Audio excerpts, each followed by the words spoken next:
Hey y'all, in the house. I put my pillows there, make it look fancy with my plants. In the house here now on, I'm giving you Amanda Seals. If you follow Amanda Seals, she don't give a fuck. She be having her hair messy, no makeup. That's what I like. Eating my baby snacks. And I'm going to eat it like this because I don't want to get my hands dirty. All right. This topic is, now if you're in the Black community, you already know that this has been happening. It's not new to you, but it's becoming a problem now because it is affecting the dollar that affects other people's social services. So, and I'll get into what that means. So apparently, it is now becoming an epidemic that Black families are leaving New York City at an alarming rate. Now, if you Black and you've been in the city, I can probably bet you money that you have a relative, a cousin, an aunt, maybe even a sibling that either lives in Florida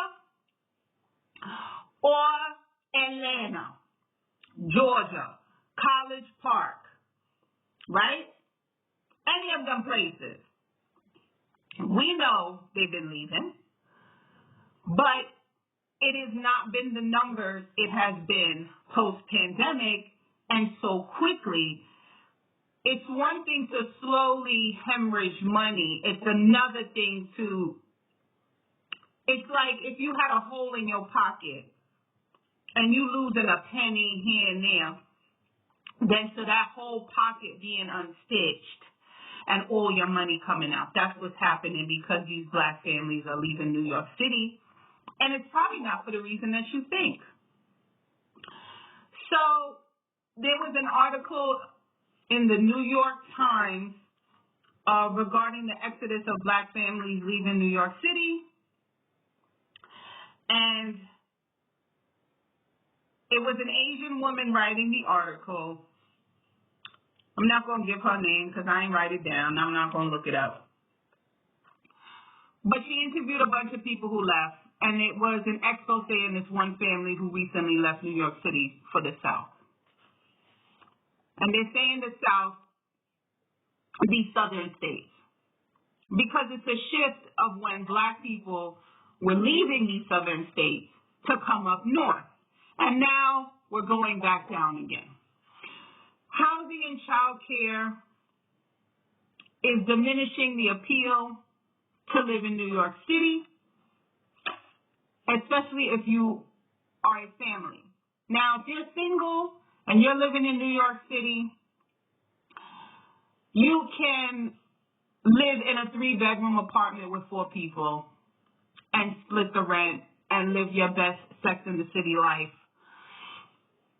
But when you are with family, having the American dream is damn near unattainable if you live in the 5 boroughs. And even the lower Hudson Valley. It's damn near unattainable and sustainable. And the whole purpose of Black folk moving up north was to promote upward mobility and financial moving upward. When you live in New York City, I don't care how much money you make. If you are middle class, I'm talking about middle class and even upper middle class. I'm talking about people who make too much money to get any social service and who don't make enough money to sustain life as far as having anything tangible, owning property, even having a car. You are just maintaining the status quo. You have 2, 3 children and a spouse in a 1, if you're lucky, 2-bedroom, and if you have hit the jackpot, 3-bedroom apartment. And the people that I know who have 3-bedroom apartments have inherited project apartments. because these new developments, if you look, studio, 1 bedroom, 2 bedroom, and the max is a 2 bedroom with a terrace. They are not building 3 bedroom apartments anymore. That's pre-war or projects, right? They call them pre-war apartments. And trust me, if you live in a pre-war building and they decide to do a major renovation, if there is 5 apartments on that floor, they will break them down and put 10 apartments there. My first apartment in the Bronx, you could see where the original doors were. That, where the original doors were, there was only 2 apartments on that floor, and there was 1, 2, 3, 4, 5 apartments on each floor, when originally there were 2. So anyway, here's some stats from the article. Between 2010 and 2020, now we're talking about the census, right? And does everybody answer the census? No, but even with the information that they got, the numbers are still alarming. The population in New York City grew. Consequently, it grew 629,000 extra people in 10 years have moved into New York City. The majority of those, Asian and Hispanic. Black New Yorkers, however, have decreased in numbers. So New York City went up in population, but their black population went down. And this is not anywhere more noticeable than public school enrollments. So like I said, it was messing with the dollars and cents that affect everybody else's social services. It's funding. Okay? 19% of black students decrease post-pandemic. That's a lot. That's a lot. Almost 20% of black students did not return to school. Now, I did a video before about some of them missing. We're not talking about the ones that are missing. We're talking about the ones who are accounted for, who have moved out of New York City public schools.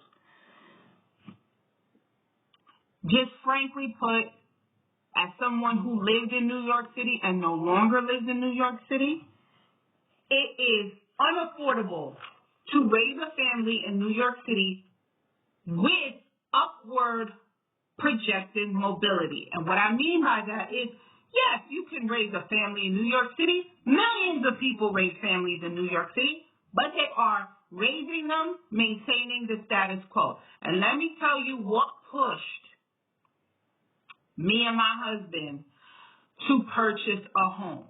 We owned a co-op before, which is an apartment, to purchase a home. And it was the pandemic. My neighbors downstairs under me complained to management relentlessly because my children were 1 going into 2 during the pandemic, learning how to walk, not knowing their feet, and pretty much doing what 1 and 2 year olds do all day long. Now, playgrounds were closed, right? Playgrounds were taped up. You could not go into a playground. My building had a playground closed off. Couldn't go anywhere. Do you know that toddler children are have the energy of a nuclear bomb? And they hardly eat, but they have all this. So they constantly complain.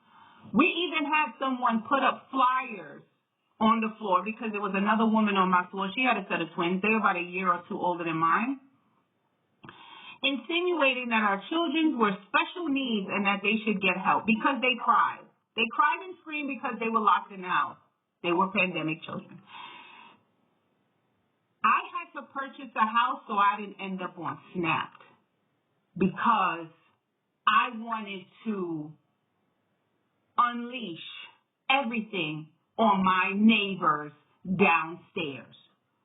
And the audacity to complain about children with a co-op that has a playground. When I went to management with the letter that they gave me on New Year's Eve, by the way, they gave it to me on New Year's Eve. I said, how could you even write this letter to me when someone is complaining about children during daytime hours during a lockdown pandemic, complaining about the noise children make in a co-op that has a playground? What does that mean? If you have a playground in a co-op, I don't know without having it spray painted on the walls that this is a family-friendly building. And I knew that when I purchased it. And guess what? I didn't have children when I purchased that co-op. It was just me and my husband. And we purchased a 2-bedroom. And during our co-op interview, they asked, why were we interested in a 2-bedroom apartment when it was just the two of us? And I said, we are a married couple with the intention of having children. And your building that has a playground in it seems family friendly. And I was told, yes, I've raised my children here. I've raised my 2 daughters here. This is what they're telling us in the interview. I was raised here. My mother lived here. I was raised here. I grew up. I bought an apartment. Family friendly. But during a pandemic, I get a letter about the noise of my children. So that I don't have to put my hand on the glass and go like this to my children. Oh, no, like Celie from The Color Purple, because I would have got locked up. I said, honey, let's do it. Let's do it, let's do it, let's do it. And we got the house. And I also realized, and this is... Trust me, if you have children in an apartment, I completely understand. And if you can't buy them a house, I understand that too. But I feel there is something stifling to a child when you have to tell them, no, don't jump. Don't run. Don't run too loud. Stop jumping. Children have temper tantrums, not allowing them to fully release all that rage, anger, and frustration because you're worried about the neighbors hanging on the ceiling. My son, when he was living in that apartment, did not speak. He wasn't speaking. Now, I don't know if there's any correlation. He didn't speak. I got early intervention involved and got him speech. During his time, during speech, we were living in the co-op. And then, I don't know, we ended up moving into the house towards the end of his early intervention. If you know anything about early intervention, it ends at 3. And then your school district, wherever your child or wherever you live, whatever school district that's in, that takes over with the rest of the lesson. So he turned 3 here in this house. And you would never guess that my son took speech. You would never guess. I think there was something stifling to an active child constantly telling him, no, don't do that, don't do this, don't do that. And even when they got mad and they wanted to scream, we moved into this house. This boy had full-blown temper tantrums. I'm talking about jumping, stomping, screaming, banging on the floor. Me and my husband sat on the couch doing this. And let him and her, let me not single her out because she was doing it too. Right? Just letting them do that. 2 or 3 months of that, they stopped doing it. Stop doing it. I think his development or the shackles of communication that we had on him because we are not shithole people and understand that twins having a screaming match at midnight while people are sleeping is not conducive to co-op living. But get that shit out in the house. I don't care. My house is not attached. That was one thing we couldn't do. We looked at attached houses, and then we said it's going to be the same thing again. Same thing again. They're going to hear. I don't want to deal with any attached houses. So my house is not attached. Each area is separated by a driveway, so we're not even close to each other. Go ahead and go scream and cry, scream and cry, scream and cry. And it stopped. And he talked. He talks so much. Oh, my gosh. He talks. He talks all our business, too. I know. Everybody know all our business. So that's what I mean about the desire of these black families to leave.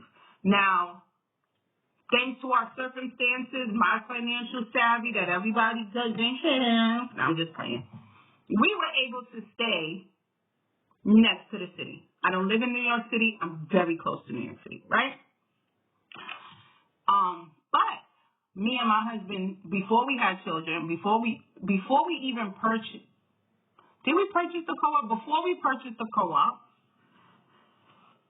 I went to Texas. I went to Atlanta. I went to Virginia. I went to Florida. And we were looking at property. And Texas was a really big option. I'm talking about major option for us. And Hurricane Harvey came. And that was it. If there was no Hurricane Harvey, I would have probably been in Texas.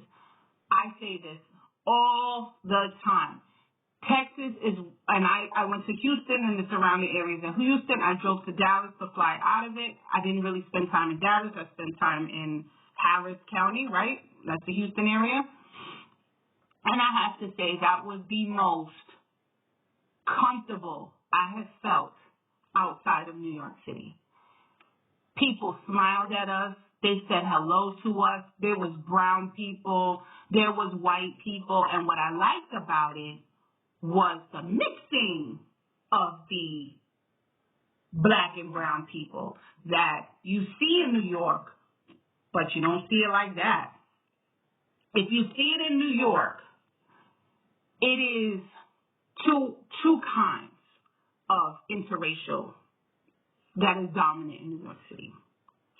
The upper echelon black man with the trophy white wife or the comparable white wife, the upper echelon, right? Or the real low ghetto, okay?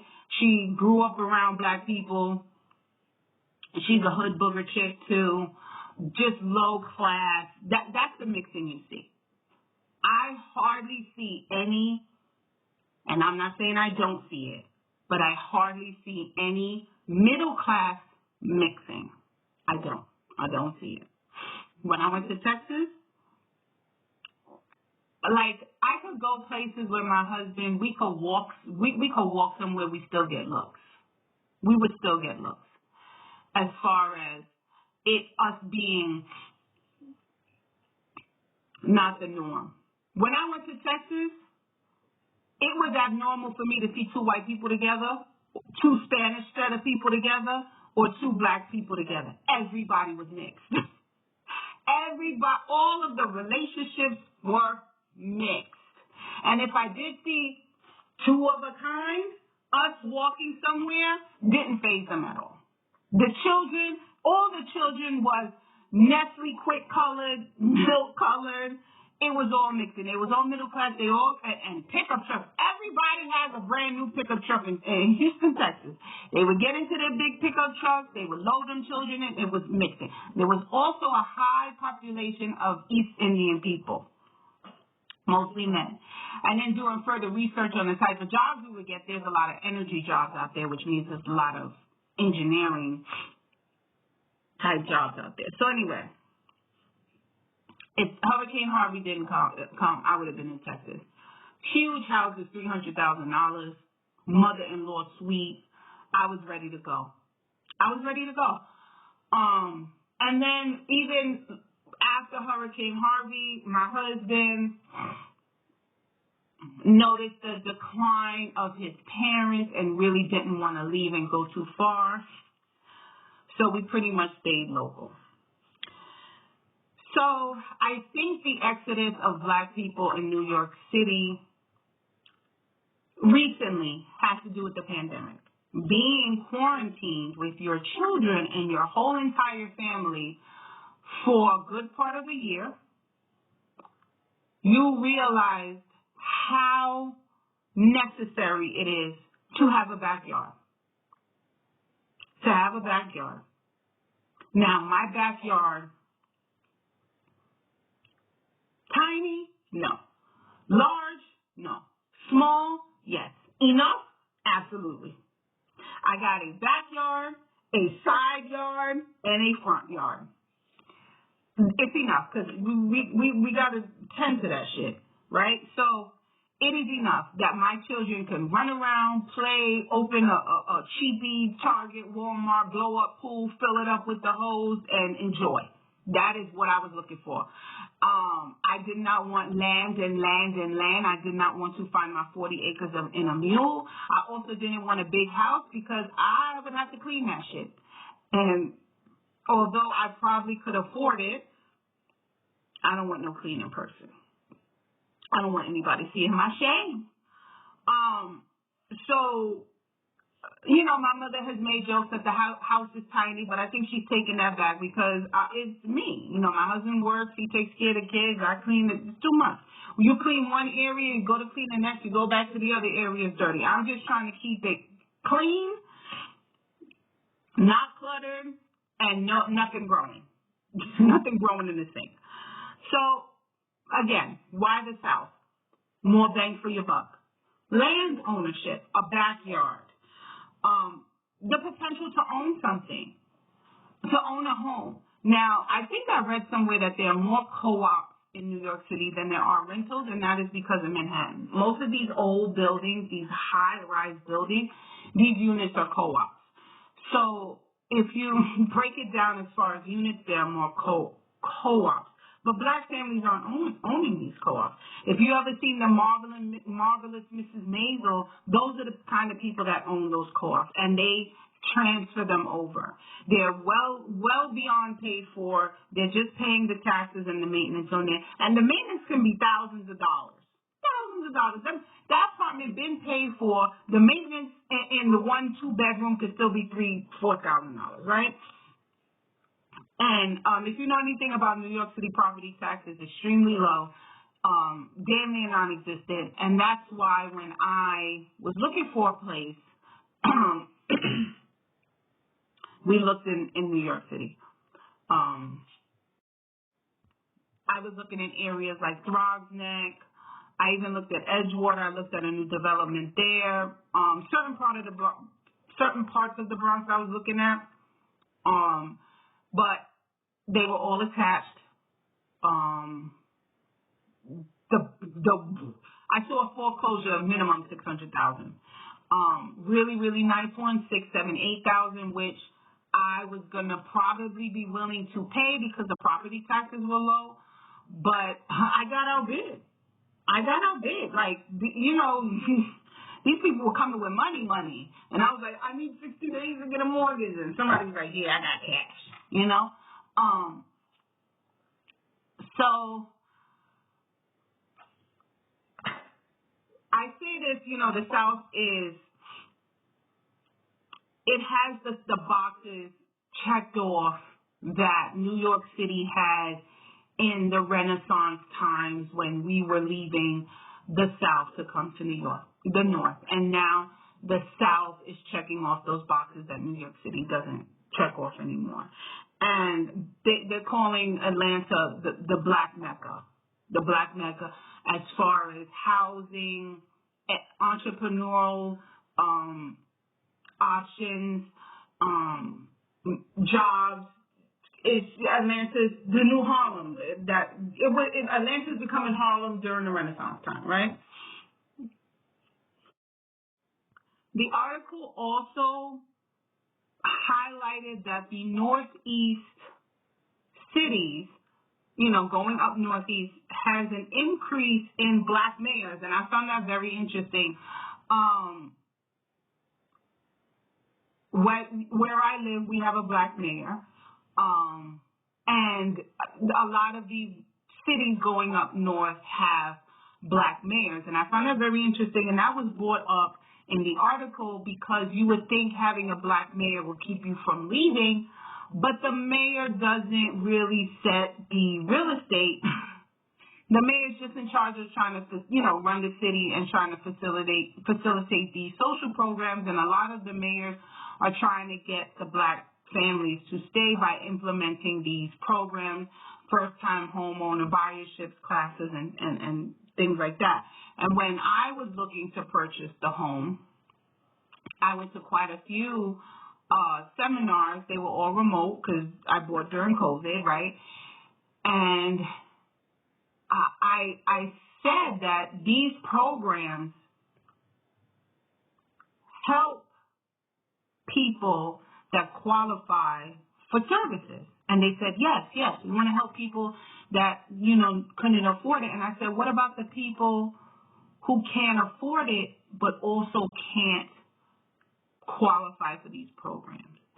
And they were saying, well, how? I said, like, I'm too rich or I'm too poor.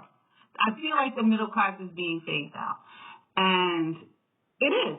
The middle class, we're the highest taxed. We don't qualify for nothing, and we could afford to pay for things, but that leaves us with no savings. And I feel like people who don't have any money qualify for these services, and whatever little money they make, they can save. The middle class, we're only able to sustain the status quo without really having substantial savings to put down money to buy a house.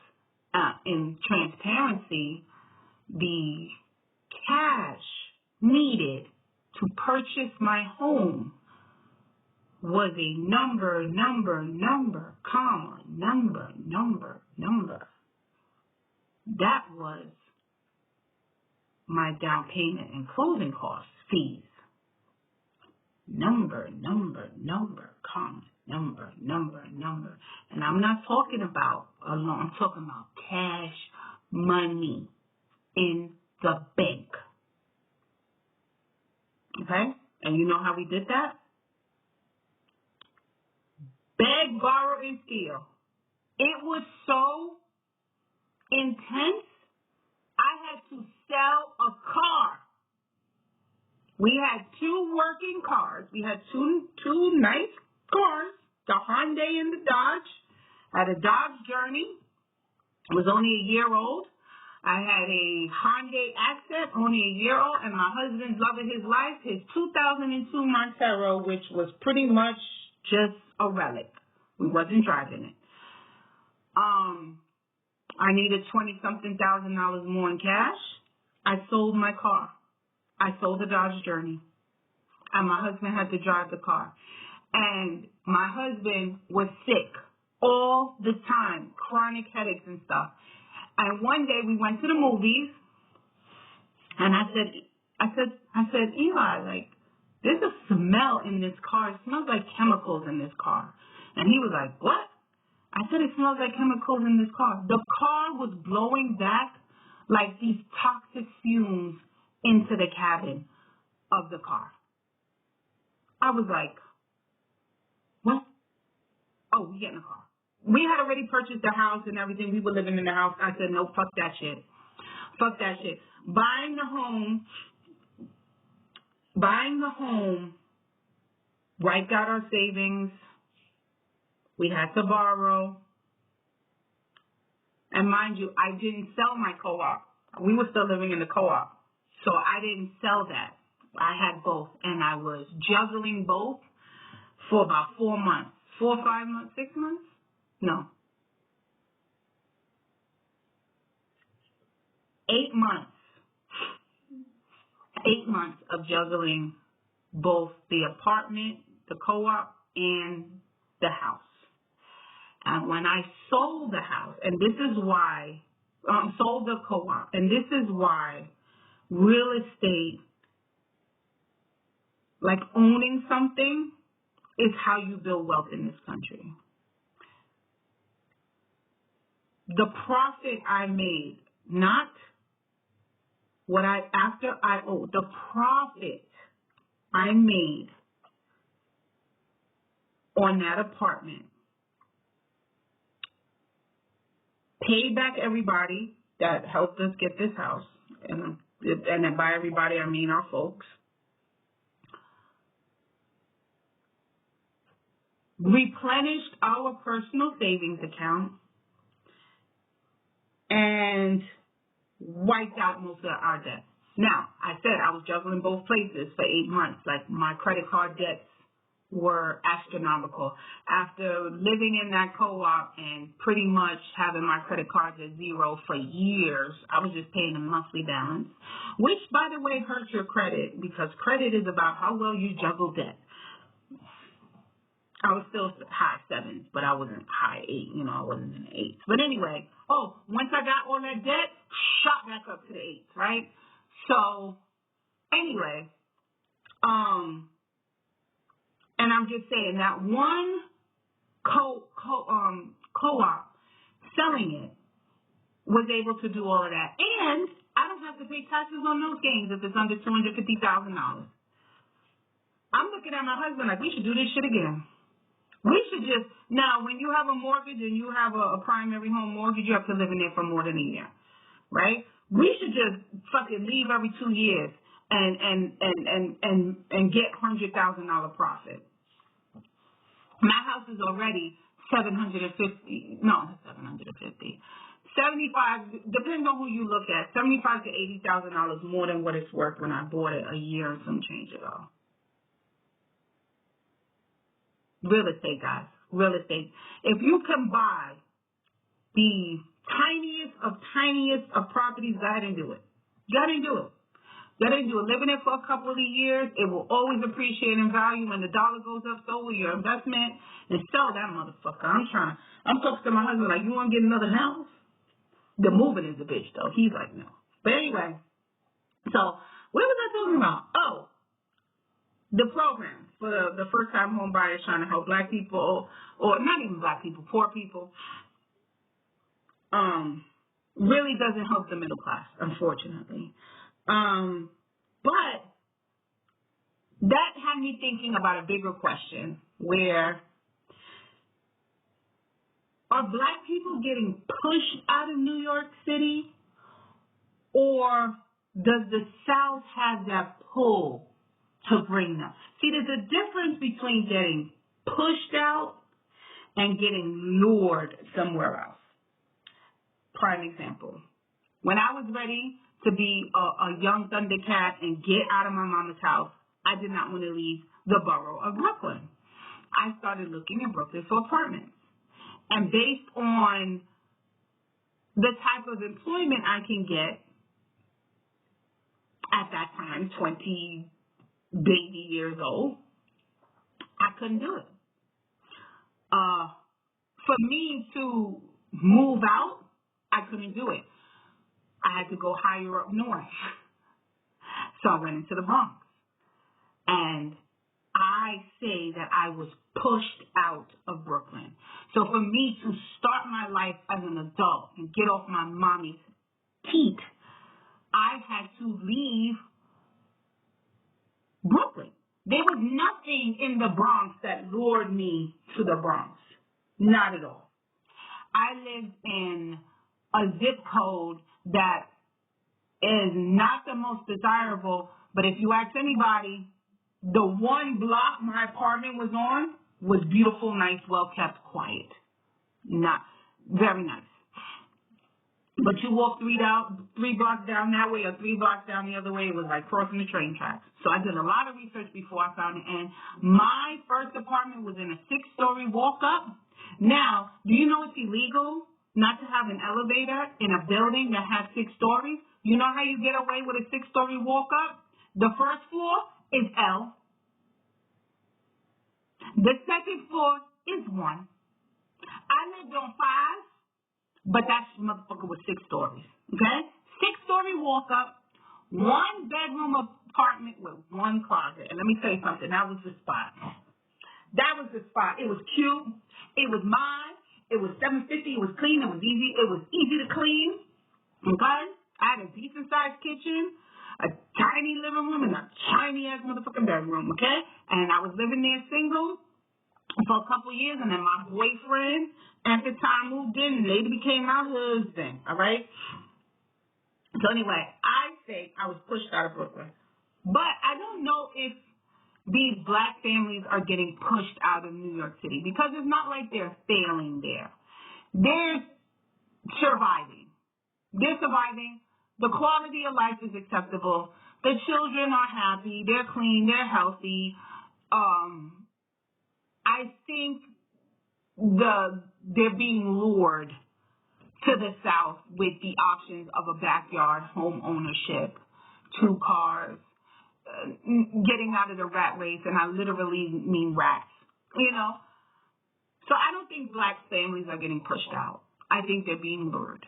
And I don't think the South is doing a big advertisement to, come to the South and get a house. I think it's Cousin Junebug lived there and you go to visit every summer and you don't want to fucking leave. And they're showing you houses because when me and my mom visited our family in Georgia, they drove us around the cul-de-sac showing us houses for sale.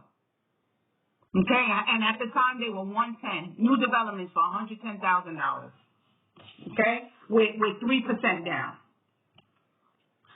So I go to say that the exodus of black families leaving New York City and how it equates to people caring now to write articles because this Asian woman realized that these social services are not being funded because the black kids are leaving. So the New York City schools, like I said, their property tax is very low because they don't get their money. The school does not get their money from property taxes. They get their money from income taxes and state taxes. So that's why you can, and the logic behind that is because New York City has more people per square inch, right? Whatever. There's more people living on top of each other. So why collect property taxes when you could have somebody living in a box, that property tax is not enough, but you got 3-4 people working full-time jobs living in that one little box. Let's tax the income, right? And also they get money from the state per pupil. So you budgeted for, now I think my numbers might be outdated, but the New York City school budget is it 14 or $4 billion? Billion. Oh shit, I just looked it up. I was way off. The budget for 2022-2023 New York City public schools is $38 billion. That's on their website. Okay? New York City provides 54% of that money from your income. The state provides 36% of that money, the state money I said, and the federal government provides 10%. So over half of that, half of that $38 billion comes from people's paychecks who live in New York City. And then 36 of it, almost 40% of it comes from the state, and that's per pupil. Those are the numbers. So when you have these black children leaving, they're taking that money with them. They're taking their parents with them, and they're taking that, just them existing, it helps the budget, right? So here's an interesting fact. The lowest number of black students that left post-pandemic was a school district in Brooklyn that was predominantly black. Citywide, Bronx, Brooklyn, and Queens, with a high black population, saw the greatest decline in student enrollment post-pandemic. And also, the article talked about the declining birth rates of black women in New York City. Now, I had my children, got pregnant and had my children at 34. A lot of we're not girls anymore. A lot of the women I went to school with also had children, mid to late 30s. There's quite a few of us who had children before that, but it's pretty much 30 plus. And I'm not alone. I have a girlfriend who had a kid at 40. I got another girlfriend now pregnant right now, 40-something years old. And I have a lot of black girlfriends who have no children whatsoever, and who live in New York City. And I have to say, when I tell them, and it's not just me, because they hear from other people, when I was ready me and my husband was ready to go back to work, 2 children with the child discount, $3,400 a month. $3,400. That's wiping out somebody's income. You have a 2-parent household, that's wiping up the income. You're a single mother, that's your whole income. How do you pay for rent? How do you do for, and especially if you're middle class, they're not going to give you no money. They're not going to give you no money. I think for 2 children, you have to make under $35,000 to get anything. $35,000, that's not take home. That's gross. $3,500 is not sustaining rent in New York City, not even the shittiest of neighborhoods if you have children. That is enough money to rent a room. That is not enough money to raise children. And so they're not having babies. Okay? And black women aren't really held to the religious hold of Catholicism where we're opposed to contraceptives. No, we have IUDs. We have the ring. We're using, y'all might not be making these niggas wear condoms, but y'all know how to go to CVS and get Plan Bs because obviously it's working. Our fertility is not being affected. We are taking control over our fertility and planning and making babies and not wanting to struggle with children. That also hurts the budget. It does, because New York City is banking on a certain amount of children to be born so that these teachers and these administrators can have jobs. And what happens is they're going to have to let teachers go. They have to let teachers go. And we're back to the days of 40, 50 kids in a classroom with one teacher. We've gotten spoiled where there's a teacher and the teacher's assistant or a classroom assistant, or even in some schools, 2 certified teachers in the class. That is not uncommon. Two certified teachers in the class for 30 kids. We're going to go back to the days where it's 30 kids for one teacher. So talking to Mayor Adams, he's the current mayor of New York City, and he didn't create this problem. He inherited it. It's not new. It's been happening for a good part of a decade, the decline in black families, them leaving New York City. Talks about implementing more home ownership programs, affordable housing. Now, affordable housing can't be built overnight, and it's lottery. And I know a lot of the lottery is corrupt. But it seems like black families are not waiting. They're leaving. Plus, we're not waiting for you to get your shit together. We're going. And this article focused on the South, but I think a lot of us are leaving like I did. We're going to Westchester. We're going to Nassau County. I know a lot of black people, not a lot, I keep saying a lot. I know a few black families that went to the Poconos, the Pocono Blitz. If anybody knows about the Poconos, they used to have these advertisements for these homes in the newspaper. Low 100s, 150,000. They were leaving, going to the Poconos and commuting. Okay? Commuting. I went on a few dates with this guy before I got married. Before I was dating and got married, who would commute from Manhattan to the Poconos every day. Had his family, nice big house. He was divorced, but when he moved out there, he had a wife, children, and he moved them to the Poconos, and he would commute to Manhattan. He was a banker in Manhattan, and he would commute every day on the train or drive. But black families aren't waiting. We're leaving, and we're taking our black children with us. And unfortunately, like I said in my other video, don't wait to love us, because we're the ones funding your social service program. Because they already talk about cuts. Just that little bit of 19% of these children, they're talking about cuts. And these are cuts benefiting Asian and Hispanic children, family. You need the black kids, and they're going. Their parents are taking them to College Park, Georgia, Florida, Virginia, even D.C.